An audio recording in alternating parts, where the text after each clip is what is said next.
Evening, Mr. Beard. How are you? I'm very well. I like the little comment about the better looking because. Well, I could add more hair as well, but then I'm not really one to talk in the studio, am I? I'm not taking the mic away from me, so I can't defend myself at the moment. You can bring the mic down a bit. We don't mind. We've got it's right. Yeah, it's fine. We're nice like that. So, Aaron, it's obviously getting into the quite serious bit now. You're going to be sort of moving off to warmer pastures shortly. Yeah, pre-season starts. Well, it started. We had our fitness testing today, so that's the start of pre-season really. We go away Monday to Abu Dhabi and then followed by our Champions game against the MCC in Sri Lanka. So it's exciting times, ready for the season. How was the fitness test? Was it one of those beep tests? It was one we. Tell us what you told us earlier.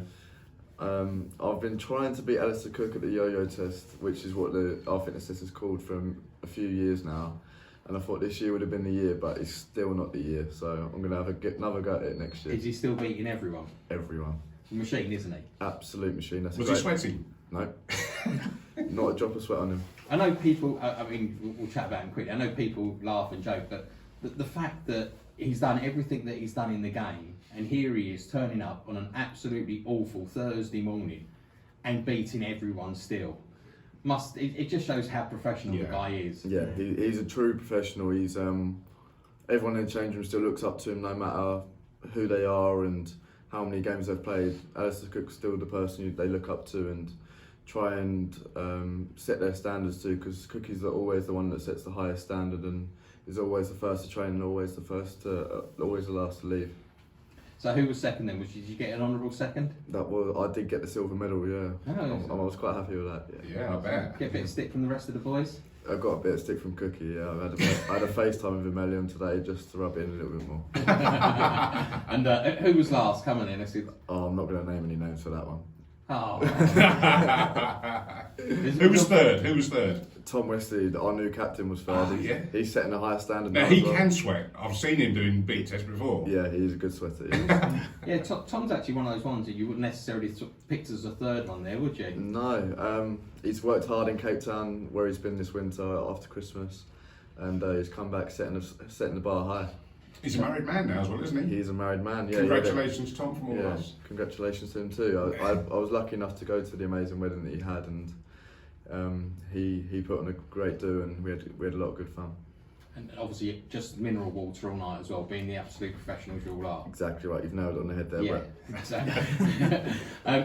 You looking forward to playing under him? It should be good. Yeah, definitely. It's always a shame for someone of Ryan Tendescarter's nature and the way he is around the group, but I'm sure him stepping down won't change the way that he is around the side, because everyone looks up to him to be such a special man, and we've got a lot of time and respect for him. But now he's going to be by Tom's side, and he's a great person to have by his side coming in as a new captain, and I'm sure Tom's going to have hopefully the success that Ryan's had, but if not more. So I think the dressing room is really strong in terms of experience and support. I mean, obviously Tom's going to be captain, but he's got a lot of lieutenants, if you like, that he can turn to. Obviously Tendo, Cookie, Simon Harmer, Sids.